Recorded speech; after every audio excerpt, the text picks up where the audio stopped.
હમણાં એક કોમેન્ટ હતી કે ઇન્સાનિયત મોટી કે ધર્મ મોટો. તો આ બાબત વિશે તમારે જો જાણવું હોય ને તો તમારે મોહમ્મદ શરીફને મળવું પડે, પદ્મશ્રી વિજેતા.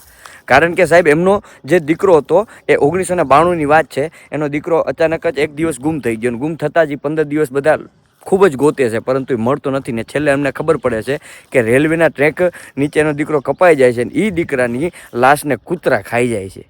જેના પિતાને એની અંતિમ વિધિ પણ કરવા નસીબ નથી હોતી. એ પિતાને અહીંયા ભાંગી જાય છે, પણ નહીં, આ મોહમ્મદ શરીફ ત્યાંથી ભાંગતા નથી. પણ ત્યારથી એને એક વિચાર કર્યો કે હું આજથી ઘણા બધા જે લાવારીસ, જેટલા પણ કોઈ પણ જેનું કોઈ નથી એનો હું થઈશ.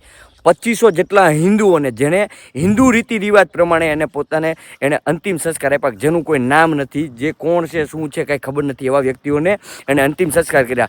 3000થી વધારે મુસ્લિમોને જે એમના ધર્મ પ્રમાણે જેને દફન વિધિ કરી. ત્યારે આ દુનિયા ધર્મના નામે જે વિખવાદ કરતી હતી ને, ત્યારે આ વ્યક્તિ જે મરી ગયા છે એને પણ સન્માનિત કરીને એને વિદા કરતા હતા. આ પદ્મશ્રી કોઈ એની માટે સન્માન નથી, પણ સાહેબ એના જે વિચાર છે એની ઓળખાણ છે. હવે નક્કી તમારે કરવાનું છે કે ધર્મ મોટો કે પછી ઇન્સાનિયત.